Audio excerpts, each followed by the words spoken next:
Pendahuluan 3. Orang Kristen dan Firman Allah, bagian 2.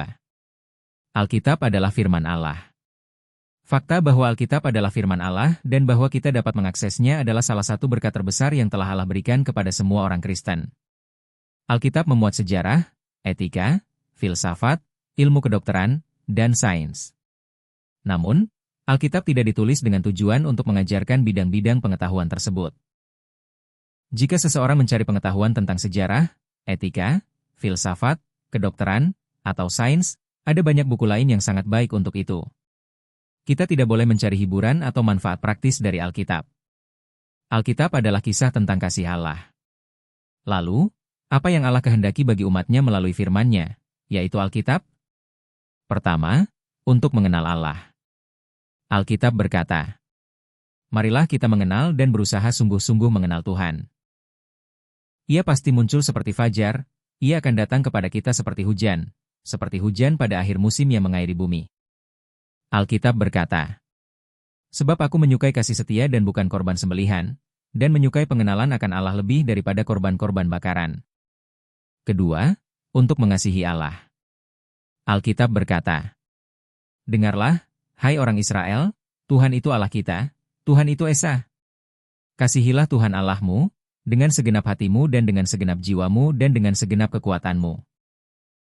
Ketiga, untuk takut akan Allah. Alkitab berkata, "Akhir kata dari segala yang didengar ialah, takutlah akan Allah dan berpeganglah pada perintah-perintahnya, karena ini adalah kewajiban setiap orang. Karena Allah akan membawa setiap perbuatan ke pengadilan yang berlaku atas segala sesuatu yang tersembunyi, entah itu baik, entah itu jahat." Keempat, untuk taat kepada Allah.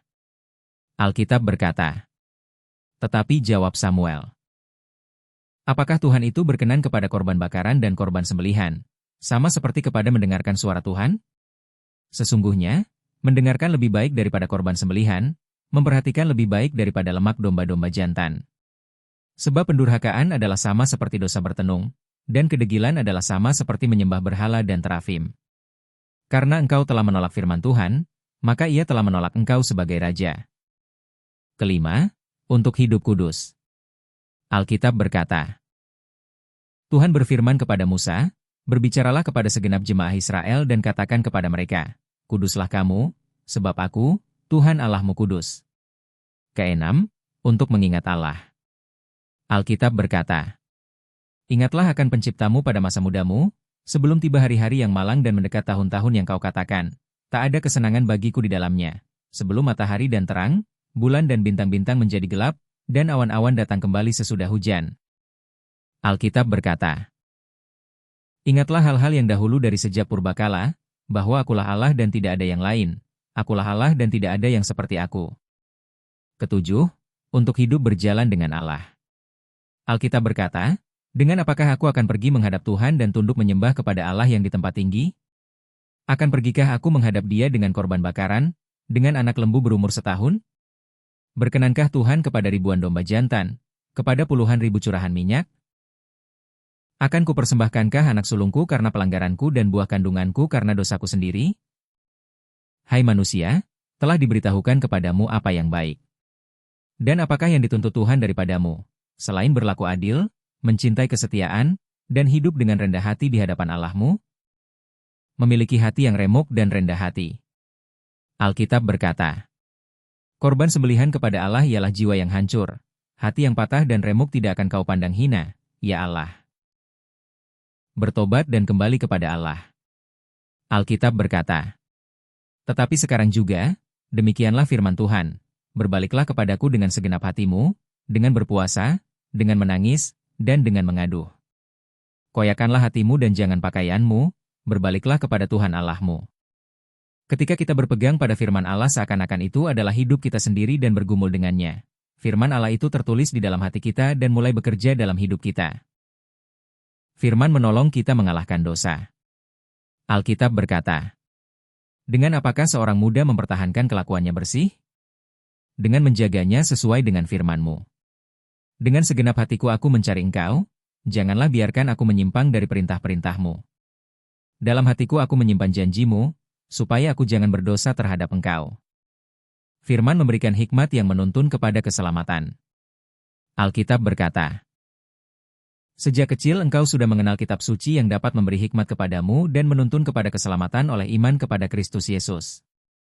Firman berguna untuk mengajar, menegur, memperbaiki, dan mendidik dalam kebenaran." Alkitab berkata, segala tulisan yang diilhamkan Allah memang bermanfaat untuk mengajar, untuk menyatakan kesalahan, untuk memperbaiki kelakuan, dan untuk mendidik orang dalam kebenaran. Firman memperlengkapi umat Allah untuk menjadi utuh dan siap bagi setiap pekerjaan yang baik. Alkitab berkata, dengan demikian tiap-tiap manusia kepunyaan Allah diperlengkapi untuk setiap perbuatan baik. Melalui firman Allah, yaitu Alkitab, anak-anak Allah menerima banyak berkat rohani. Melalui firman, kita dapat mengalahkan ketakutan yang datang dari penderitaan dan ujian. Kita dapat menemukan pengharapan bahkan di saat putus asa dan penuh kekecewaan. Melalui firman, kita dapat menanggalkan kesombongan dan hidup setiap hari dalam kerendahan hati, menyimpan kasih karunia dan kasih Allah dekat di hati kita. Firman mengingatkan kita setiap hari bahwa kita adalah orang berdosa yang membutuhkan belas kasihan Allah. Firman menolong kita melepaskan diri dari kemalasan dan terus mencari hati Allah, semakin mendekat kepadanya. Melalui firman, kita dapat menanggalkan kekakuan dan rutinitas, dan tetap menjadi hamba yang setia yang menjaga kasih mula-mula dan semangat iman kita di awal. Lalu, mengapa orang Kristen tidak berpegang pada firman kehidupan ini dan hidup menurutnya? Pertama, mereka tahu bahwa Alkitab adalah firman Allah, tetapi tidak benar-benar mempercayainya. Sebagian orang melihat Alkitab hanya sebagai buku agama Kristen, bukan firman Allah yang sesungguhnya. Ini bukan berarti mereka tidak percaya kepada Allah atau Yesus Kristus. Tetapi, jika orang Kristen benar-benar percaya bahwa Alkitab adalah firman Allah, mereka akan memperlakukannya sebagai hidup mereka sendiri. Kedua, mereka mengenal Yesus Kristus, pusat dari firman, tetapi tidak mengasihinya. Mengenal Yesus Kristus, mengasihinya, dan percaya kepadanya adalah hal-hal yang saling terkait. Jika seorang Kristen benar-benar mengenal Yesus sebagai juru selamatnya dan mengasihinya dengan segenap hati, jiwa, kekuatan, dan akalnya, ia pasti akan berpegang pada firman-Nya sebagai hidup itu sendiri. Ketiga, mereka tidak menyadari adanya pertempuran rohani yang sengit melawan iblis, penguasa di udara. Iblis tahu betapa kuatnya firman Allah dalam peperangan rohani. Itulah sebabnya ia mendorong kita untuk melakukan apa saja kecuali berpegang pada firman. Namun banyak orang Kristen tidak sadar akan peperangan ini atau akan kuasa firman Allah. Keempat, mereka berpikir sudah mengetahui tentang Allah, Yesus Kristus, serta kasih dan anugerah salib. Kenyataannya, kita tidak akan pernah sepenuhnya mengenal kasih dan anugerah Allah serta Yesus Kristus selama hidup kita. Kita harus terus-menerus mengenal, percaya, dan mengasihi Dia melalui firman-Nya. Kelima, mereka menganggap firman terlalu sulit dipahami. Jika kita mendekatinya hanya dengan akal, Alkitab menjadi buku yang paling sulit di dunia. Tetapi jika kita mendekatinya dengan kasih karunia dan iman, Alkitab menjadi buku yang paling mudah dimengerti. Keenam, alih-alih berjalan setiap hari bersama Allah melalui firman, mereka mencoba melakukan sesuatu untuk Allah. Melayani, menginjili, melakukan misi, menyanyi, berdoa, berpuasa, bahkan menghadiri ibadah, semuanya bisa menjadi sekadar pekerjaan jika kita tidak setiap hari menyangkal diri melalui firman. Ketujuh, karena tanpa firman pun tubuh mereka masih hidup. Orang Kristen bukan hanya makhluk jasmani tetapi juga rohani. Meskipun roh kita sekarat tanpa firman, kita mungkin tidak menyadarinya karena tubuh jasmani kita masih hidup. Kedelapan, mereka memilih hal yang mendesak daripada hal yang penting. Tidak ada sesuatu pun di dunia ini yang lebih penting daripada mengenal Allah dan Yesus Kristus, yang dengan cuma-cuma memberikan kita karunia hidup yang kekal. Kesembilan, mereka memilih apa yang ingin mereka lakukan daripada apa yang seharusnya mereka lakukan. Setiap hari, sifat dosa dalam diri kita menolak untuk berlutut dengan rendah hati di hadapan firman Allah. Itulah sebabnya kita memilih apa yang menonjolkan diri kita dan apa yang kita inginkan, bukan melakukan apa yang sebenarnya menjadi panggilan kita. Kesepuluh, mereka selalu berkata tidak punya waktu dan menundanya untuk nanti. Di pagi hari mereka berkata akan melakukannya sore nanti. Di sore hari mereka berkata akan melakukannya malam nanti. Lalu mereka berkata besok, atau bulan depan. Masalahnya bukan kita tidak punya waktu, tetapi kita percaya bahwa kita masih punya waktu. Firman Allah adalah hidup.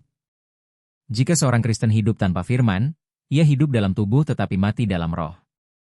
Hidup seorang Kristen yang berpegang pada firman Allah sebagai hidup itu sendiri akan terus berlanjut.